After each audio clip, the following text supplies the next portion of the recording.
হবে জোরে কোন কোরআন খতম দিয়ে লাভ হবে? যদি মানুষের তৈরি আইন দিয়ে বাংলাদেশ চলে, আপনি ফজরের নামাজের পরে জুমার দিনে সূরা কাহাফ পড়তেছেন আর আপনার বউ ভারতের স্টার জলসা দেখতেছে। খামাখা, এর নাম কি? খামাখা। কোরআন তেলাওয়াত করে কোনো লাভ নাই, কারণ যার উপর কোরআন নাজিল হয়েছে সেই নবী নিয়ে গন্ডগোল চলতেছে। আমরা আসলাম আপনার কাছে মীমাংসার জন্যে। আনা মাদিনাতুল ইলমি ওয়ালিউ বাবুহা, নবী হচ্ছেন এর শহর, আপনি হচ্ছেন তার দরওয়াজা, আমাদেরকে একটু মীমাংসা করে দেন। আলী বলতেছেন চলো যাই। আবু যর গিফারি বললেন আমরা আসলাম আপনার কাছে, নবী দাফন হবে না ঘুম থেকে চেতন পাবে? আবু বকর দাফনের পক্ষে, উমর চেতনের পক্ষে। আমরা আসলাম আপনার কাছে মীমাংসার জন্যে, আর আপনি আমাদেরকে নিয়ে কোথায় যাবেন? হযরত আলী যখন যাচ্ছেন পিছন দিক থেকে আবু যর বলতেছে আপনি কি আবু বকরের দলে যাবেন না উমরের দলে যাবেন? এই কথাটা গুরুত্ব দিয়ে শুনতে হবে। আপনি কি আবু বকরের দাফন করার দলে যাবেন না উমরের দলে যাবেন? সঙ্গে সঙ্গে হযরত আলী বললেন একজন মুসলমান কোনোদিন মানুষের দল করতে পারে না। আবু বকরের দল করাও জায়েজ নাই, উমরের দল করাও জায়েজ নাই। দল করতে হবে কেবলমাত্র আমার আল্লাহ।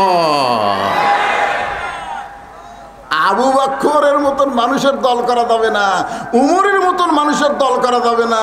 আর তোমরা মুজিবের দল করবা, জিয়ার দল করবা, এরপরে মুসলমান দাবি করবা, এটা কখনোই সম্ভব নয়। জোরে বলেন ঠিক? দেখছেন আজকে আমাদের বাংলাদেশে মিয়ারে হক নিয়ে সব পাড়াপাড়ি করে। মিয়ারে হক। আলী বলতেছেন আবু বকরের দল করা যাবে না, উমরের দল করা যাবে না, কোনো মুসলমান মানুষের দল করবে না। মুসলমান কেবলমাত্র দল করবে কার? তাহলে আমার সামনে যারা বসে এবং যারা ভিজা মাটি হওয়ার কারণে বসবার পারতেছে না, এই সাইডে অনেক লোক, ঠিক আছে বসার দরকার নাই, শুনলেই হলো। এখন আপনারা বলেন কোনো মানুষের দল করবেন না আল্লাহর দল করবেন? কারা কারা আল্লাহর দল করবেন? দুই হাত তুলে আবার আল্লাহকে দেখান। লিল্লাহি তাকবীর। হাত নামান। আল্লাহ সিরাত মাহফিল সফল হয়ে গেছে। আল্লাহ এতগুলা মানুষ সবই যদি আল্লাহর দল করে, কি ভাই মানুষের দল করা যাবে? মানুষের দল, মানুষের মতেরই ঠিক নেই, এক এক সময় এক এক কথা কয়, বিপদত ফেলে সব তুইয়া পুরা যায়।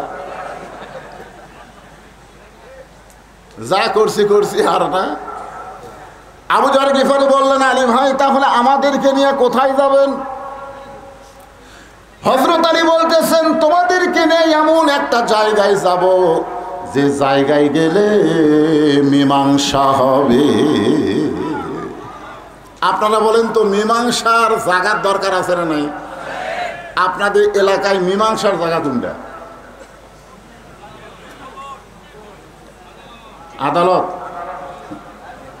আমি নিজের চোখে দেখছি আমার এলাকায়, আমি মসজিদের মধ্যে আসরের নামাজ পড়তে ঢুকবো, নামাজেরও সময় হয়ে গেছে, এমন সময় দেখি তিনজন মুসল্লি খালি ঘড়ি দেখতেছে, হুজুর নাই। জোরে কোন কি নাই? হুজুর নেই। ওরা খালি দরজার দিকে তাকায় আছে, একটা হুজুর আসলেই সামনে দিবি, কিন্তু না। আমি ফাঁক দেখে আমি মনে করলাম আমি ঢুকলে তো আমাকে দিবি, দরকার নাই। আমি একটু ফাঁক থেকে সরে এসে দেখি তো এরা করে কি। তা আমার এলাকা তো আমি দেখলাম খেয়াল করে একজন জামাত ইসলাম করে, এই তিনজনের একজন কি করে? জামাত ইসলাম করে, একজন আওয়ামী লীগ করে, একজন বিএনপি করে। তো এখন নামাজের একটু সময় হয়ে গেছে, তখন আওয়ামী লীগ বলতেছে জামাত ইসলামকে যা সামনে যা। তো জামাত ইসলাম বলতেছে ভাই তোর দল ক্ষমতা আছে, তুই সামনে যা। আওয়ামী লীগ বলতেছে পাগলা আমি মাঝে মধ্যে নামাজ পড়ি কিন্তু পড়াবার পারি না। তখন বিএনপি বলতেছে ভাই তোর দল হলো স্বাধীনতার ঘোষক, আমি তো রাজাকার, তুই সামনে যা। আমি বেশি পারলে আকামত পারি ভাই, সামনে পারি না। তখন মীমাংসা কি হবে? নামাজ তো পড়াই লাগবে। তখন বলতেছে ভাই তাহলে আমরা আধাকার হয়ে সামনে যাই, আওয়ামী লীগ ভাই তুই জামাত আমি আওয়ামী লীগ ওই বিএনপি, ওটা হলো বাহিরের কথা, ভিতরে কোনো দল নাই। মীমাংসার জন্য আমরা কাতারবদ্ধ হয়ে নামাজ পড়তে চাই। জোরে কণ্ঠে আপনারা বলেন মীমাংসার জায়গা আছে না? না, এই জন্য আয়াতে কারিমা পড়েছি, ইয়া আইয়ুহাল্লাযীনা আমানুস্তাঈনু বিস-সাবরি ওয়াস-সালাহ ইন্নাল্লাহা মা'আস-সাবিরিন।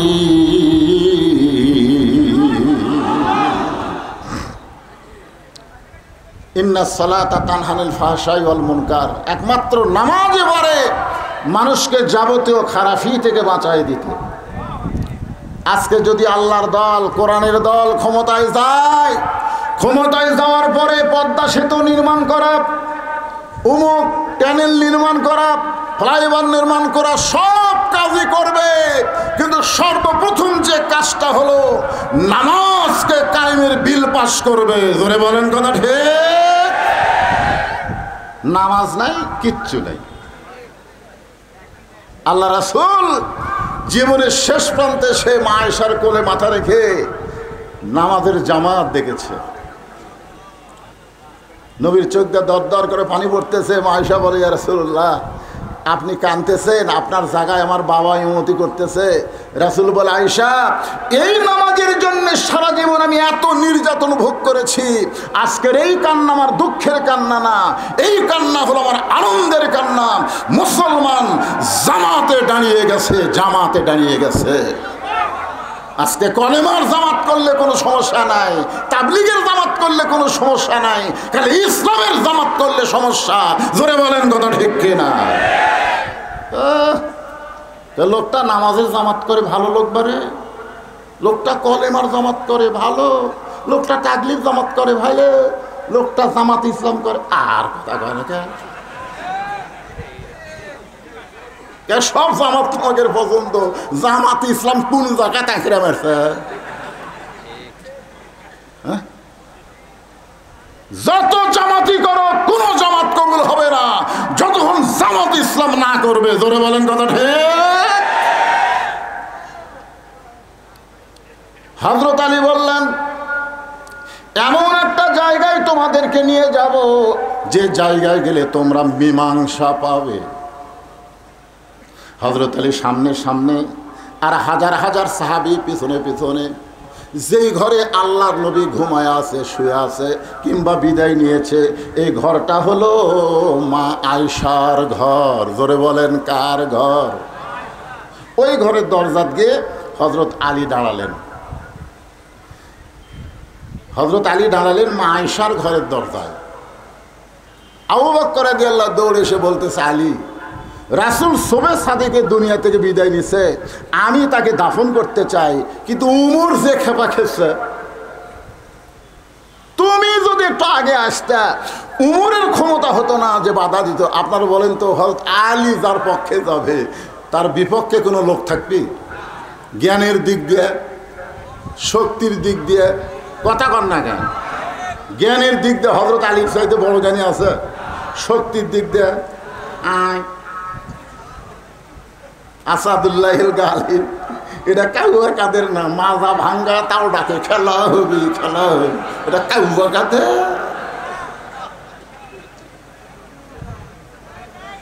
এমন সময় হযরত ওমর হযরত আলীর হাত ধরে বলতেছে, আলী ভাই আবু বকর নবীর দাফন করতে চায়, কিন্তু আমার বিশ্বাস নবী কোনোদিন মরতে পারে না। সঙ্গে সঙ্গে হযরত আলী দুইজনের হাত খফ করে ধরলেন। ডান হাতে আবু বকরের হাত ধরলেন, বাম হাতে হযরত ওমরের হাত ধরে বললেন, আপনারাই হলেন 1 নম্বর 2 নম্বর। আপনি হলেন নবীর 1 নম্বর সাহাবী, আপনি হলেন নবীর 2 নম্বর সাহাবী। এই দুনিয়াতে 10 জন সাহাবীকে রাসূল জান্নাতের সার্টিফিকেট দিয়েছেন, তার মধ্যে 1 নম্বর হলো আবু বকর আর 2 নম্বর হলো হযরত ওমর। তো আপনারা 1 নম্বর 2 নম্বর। আপনারা যদি জ্ঞান জাম করেন তাহলে সাধারণ সাহাবীরা কি করবে? আজকে আমাদের বাংলাদেশে নবী নূরের তৈরি না নবী মাটির তৈরি, এইটা নিয়ে সাধারণ মানুষের কোনো গ্যাঞ্জাম নাই। যত গ্যাঞ্জাম এই সারা আলেমেকের মধ্যে। জোরে কোন কথা ঠিক কিনা?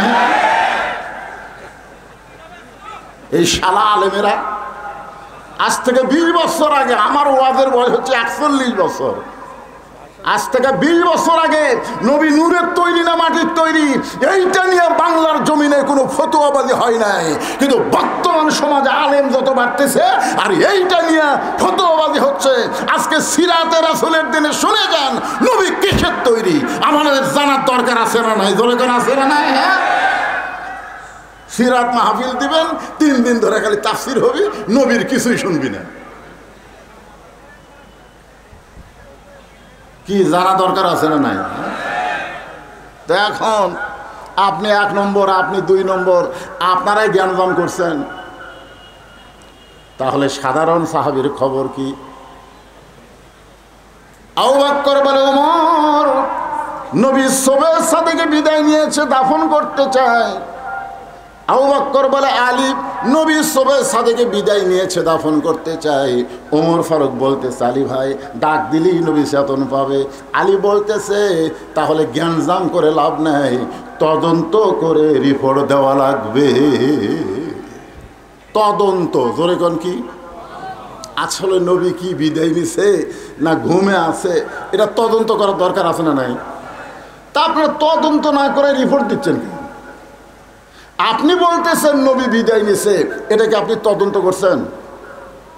উমরকে বলতেছে, আপনি বলতেছেন নবী ঘুমের মধ্যে আছে, এটা কি তদন্ত করছেন? তদন্ত করা লাগবে। এই ঘরের মধ্যে ঢুকে দেখা লাগবে নবী কি অবস্থায় আছে। ওমর ফারুক বললেন তাহলে তদন্ত কে করবে? হযরত আলী বললেন ঘরের মালিক যিনি, তদন্তের দায়িত্ব দিবেন তিনি। আপনারা বলেন তো ঘরের মালিককে? আরো জোরে। উম্মাহাতুল মুমিনিন মা আয়েশা। আপনারা অত দূর না কর পারলে বলবেন মা আয়েশা। জোরে বলেন কি? নবীর বিবি আমাকে রেখে হয়, আমাদের মা হয়।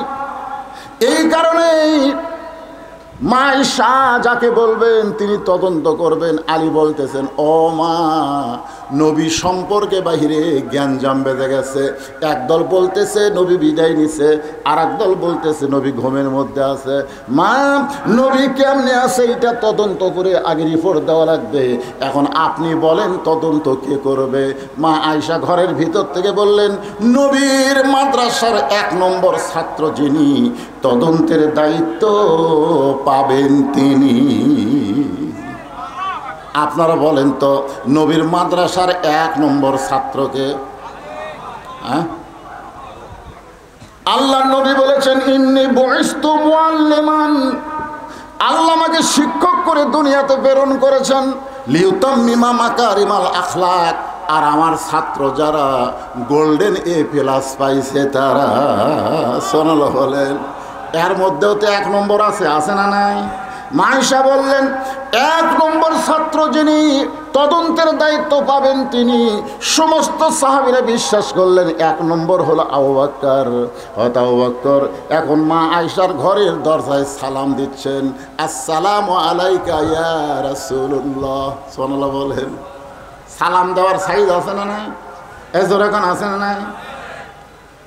আল্লাহ রাসূল বলেছেন আসসালামু ক্বাবলাল কালাম, কোনো কথাবার্তা বলার আগেই দেওয়া লাগবে সালাম।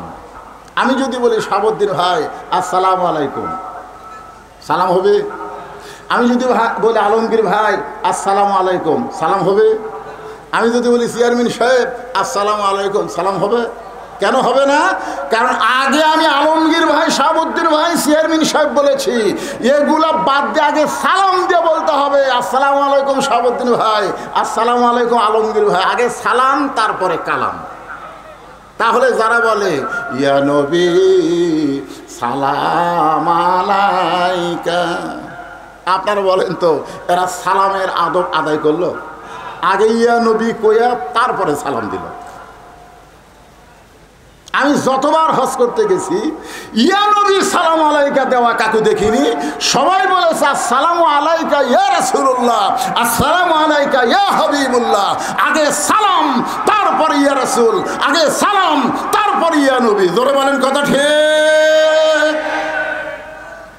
না? আগে ইয়া নবী কে? ইয়া নবী দল আছে নাকি? কথা কয় না কেন? আচ্ছা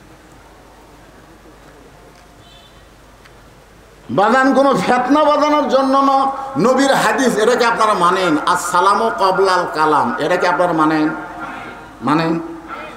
অনেক বক্তারা ভুল করে। আজকের মাহফিলের সম্মানিত সভাপতি, আজকের মাহফিলের সম্মানিত প্রধান অতিথি, আজকের মাহফিলের সমস্ত শ্রোতা মণ্ডলী, সবাইকে লক্ষ্য করে আমার সালাম, আসসালামু আলাইকুম। কিন্তু আগে এত কথা কইয়া তারপরে সালাম দিলি করে। সালাম দেওয়ার পর আপনি সভাপতি কন, প্রধান অতিথি কন, যা ইচ্ছা তাই কন, আগে সালাম দেওয়া লাগবে। নবীর এই হাদিস অনুযায়ী আগে কি? সবাই বলেন আগে কি? আরো জোরে। আবু বকর রাদিয়াল্লাহু সালাম দিলেন, আসসালামু আলাইকা ইয়া রাসূলুল্লাহ। উমর ফারুক এসে আলীকে বলতেছে, আলী ভাই যেভাবে আবু বকর সালাম দিল, নবী তো মরে নাই, কারণ মরা মানুষকে তো এইভাবে সালাম দেয় না। আসসালামু আলাইকা। খুব খেয়াল করবেন, আমার ব্যাপারে কুম হবে কিন্তু নবীর ব্যাপারে কুম হবে না। নবীর ব্যাপারে কা শব্দ উল্লেখ করা লাগবে। মা আয়েশা দরজা খুলে দিলেন, মা আয়েশা দরজা খুলে দিলেন। আবু বকর রাদিয়াল্লাহু নবীকে তদন্ত করার জন্য যখন পা বাড়াইছেন, এমন সময় মা আয়েশা খপ করে বাবার হাত ধরে বলতেছেন, বাবা নবী তদন্ত করার আগে আমার 3টা প্রশ্নের উত্তর দিবেন। জোরে কোন কয় প্রশ্ন? আমার দিয়ে খেয়াল করেন কয় প্রশ্ন? 3টা প্রশ্নের উত্তর দিবেন। 1 নম্বর প্রশ্ন হলো, আপনি কি আল্লাহর কোরআন দাফন করতে পারবেন? আপনি যে নবী দাফনের কথা বলতেছেন, আপনি কি আল্লাহর কোরআন দাফন করতে পারবেন? 2 নম্বর প্রশ্ন হলো, বাবা 6 বছর বয়সে আমাকে কার সঙ্গে বিয়ে দিছেন? আমার যখন 6 বছর বয়স, এই বয়সে আমি তো বিয়া বুঝতাম না, আপনি কার সঙ্গে আমাকে বিয়া দিছেন? আমার 3 নম্বর প্রশ্ন হলো, বিয়া আমার জন্য দিছেন না আপনার জন্য দিয়েছে? কয় প্রশ্ন? খেয়াল করেননি? সিরাতে রাসূল সম্পর্কে অরিজিনাল জিনিস জানা হবে ভাই, খেয়াল করে শোনেন। 1 নম্বর হলো, আপনি কি আল্লাহর কোরআনকে দাফন করতে পারবেন? আপনারা কি এই কোরআনকে দাফন করতে পারবেন? 2 নম্বর প্রশ্ন হলো, 6 বছর বয়সে আপনি আমাকে কার সাথে বিয়ে দিছেন? মানুষের সাথে দিছেন না নবীর সাথে দিছেন? আর 3 নম্বর প্রশ্ন হলো, 6 বছর বয়সে তো আমি বিয়া কিছুই বুঝি না, তাহলে বিয়াটা কি আমার জন্য দিছেন না আপনার জন্য দিছেন? এই 3টা প্রশ্নের উত্তর দিয়ে আপনি নবী তদন্তে যাবেন। আবু বকর বললেন, আয়েশা তোমার কোনো প্রশ্নের উত্তর আমি দিবার পারবো না, কারণ হাজার হাজার সাহাবী বাইরে অপেক্ষা করতেছে, চেতন পাবে না দাফন হবে, চেতন পাবে না দাফন হবে। এই জন্যে হাজার হাজার সাহাবী ঘরের বাইরে অপেক্ষা করতেছে। আয়েশার উত্তর না দেওয়া হতো আবু বকর আল্লাহর নবীর দিকে যখন পা বাড়ালেন, এমন সময় জান্নাতের একটা কান্না আবু বকরের কানের মধ্যে ঢুকতেছেন। আবু বকর বলে, আয়েশা নবীর কাছে আমি যাবার চাই, ঘরের কোনায় নবী, সেখানে যাবার চাই, কিন্তু এমন একটা কান্নার আওয়াজ শুনতে পাই। কিসের কান্না? আয়েশা বলতেছে, বাবা গো, যে মহিলা কাঁদতেছে ওই মহিলা হলো আল্লাহর নবীর মা ফাতেমা। আবু বকর বলেন, আয়েশা ফাতেমা হলো নবীর মেয়ে, সেই ফাতেমা নবীর মা কেমনে হয়? আয়েশা বলতেছে, বাবা আপনি হলেন বাহিরের মানুষ, আপনি ভিতরের খবর জানেন না। ফাতেমা নবীর মেয়ে হলেও নবী তাকে মায়ের মতন সম্মান করেছেন। ওই তায়েফের ময়দান থেকে রক্তমাখা শরীর নিয়ে নবী যখন মক্কা এসেছিলেন, ওই সময় ফাতেমা পানি গরম করে, জয়তুনের তেল গরম করে, নবীর গোটা দেহ পরিষ্কার করে, নবীর মাথা উড়াতে নিয়ে নবীকে যখন ঘুম পাড়ায় দেয়, ওই ঘুমের সময় নবী স্বপ্নে দেখে নবীর মা আমিনা এসে নবীকে সান্ত্বনা দেয়। নবী খফ করে ফাতেমার হাত ধরে বলে, মা আইসেন যখন আর যাওয়ার দিব না। সঙ্গে সঙ্গে ফাতেমা নবীর কপালে চুমা দিয়ে বলে, বাবা আপনি আমার হাতটা মা বলে ধরেছেন, আমি তো আপনার মেয়ে ফাতেমা। রাসূল বলে, ফাতেমা তুই আমার মেয়ে ঠিক আছে, কিন্তু স্বপ্নের ভিতরে তোকে আমি আমিনার চেহারাই দেখেছি।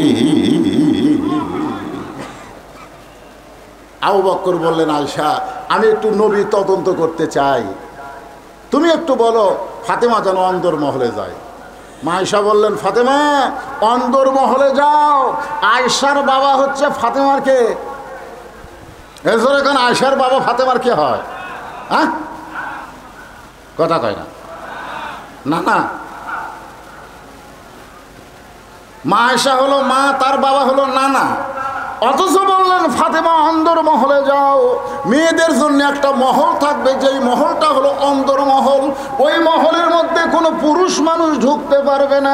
ইমাম গাজ্জালি বলেন অন্দরমহল মানে হলো একটা মহিলা মারা গেলে ওই মহিলার লাশ যারা কবরের মধ্যে নামাতে পারবে কেবলমাত্র তারাই অন্দরমহলে ঢুকতে পারবে।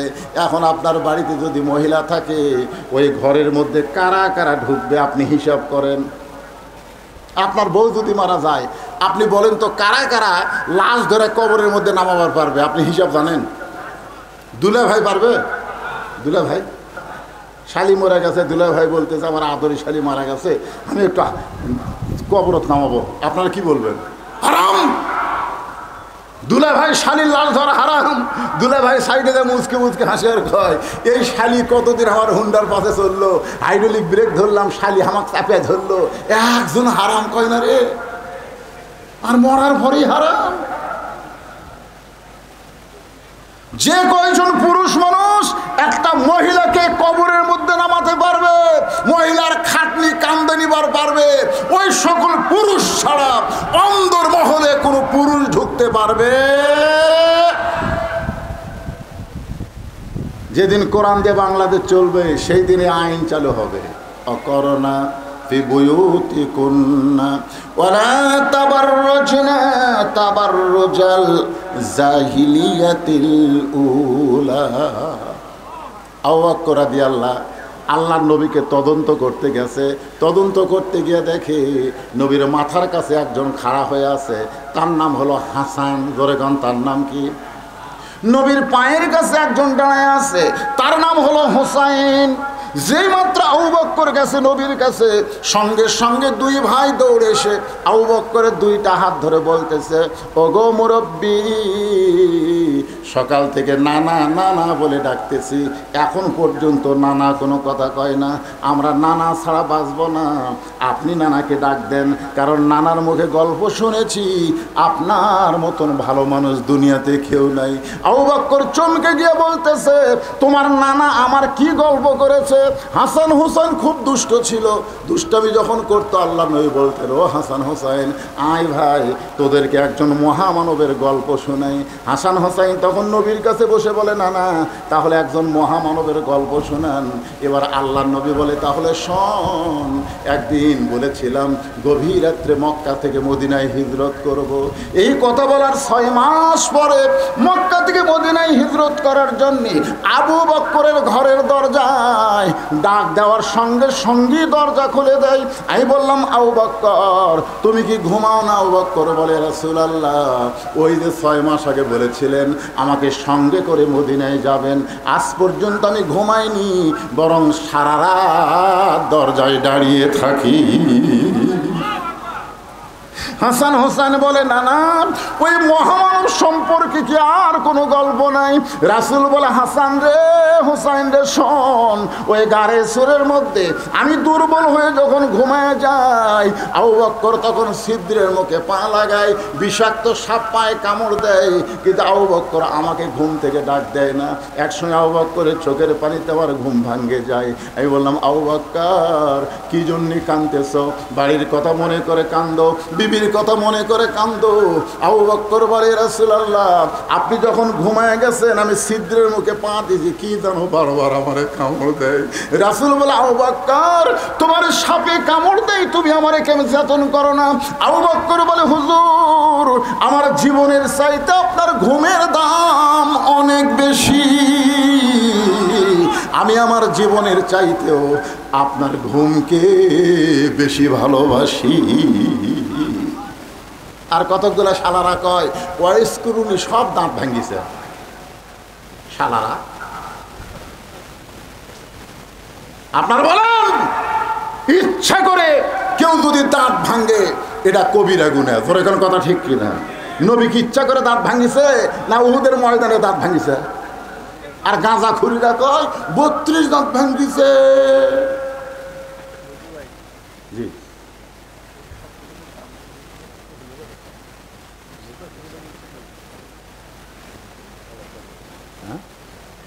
আচ্ছা ঠিক আছে আলহামদুলিল্লাহ। শালা মানে কি আমার আবার বোন নাই, বোঝেন না? আমার কোনো বোন নাই, আমার বাপের 4 বেটা। তা আমার এক চাওয়াতো ভাই আছে, ওর আবার বোন আছে।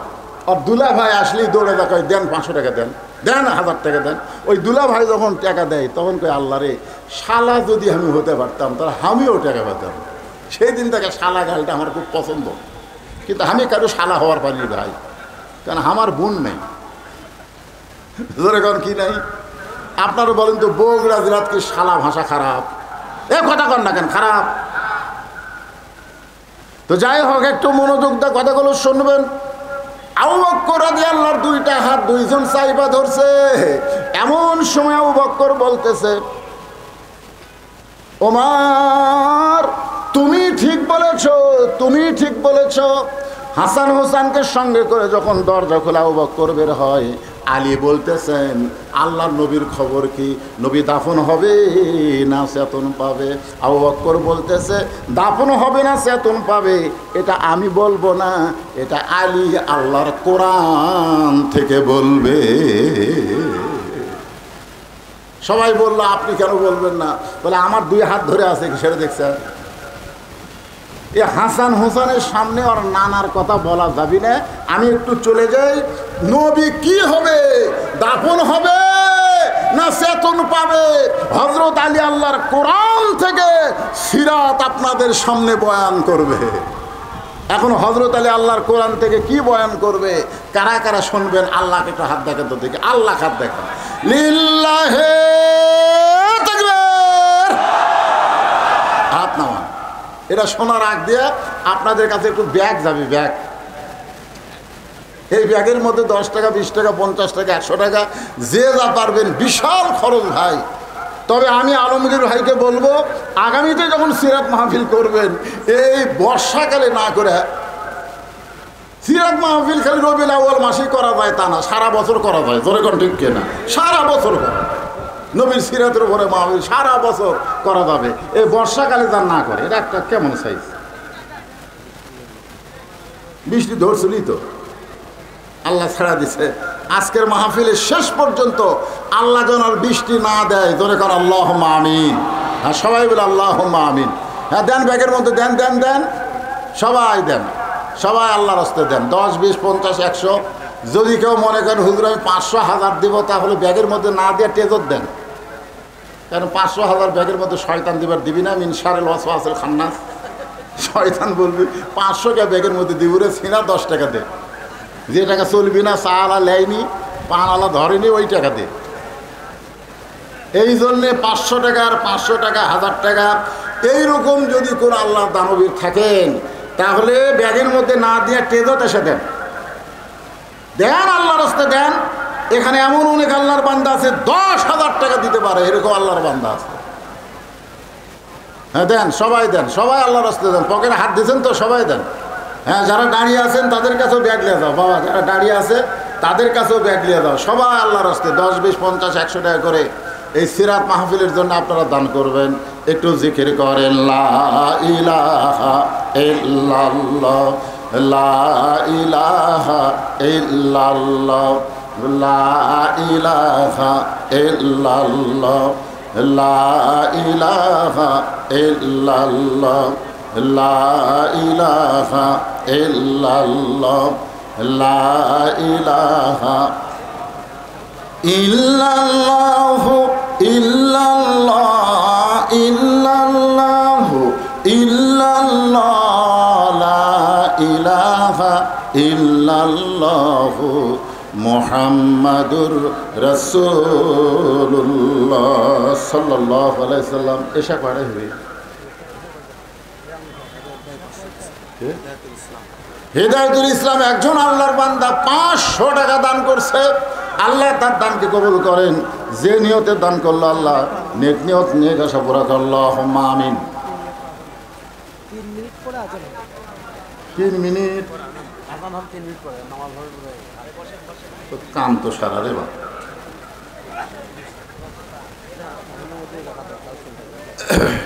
এই দেন, সবাই দেন লিল্লাহে তাকবীর। এই যে হযরত ওমরের ওয়াজ করতেছি, ওমর ফারুক আমার ভাগ্নে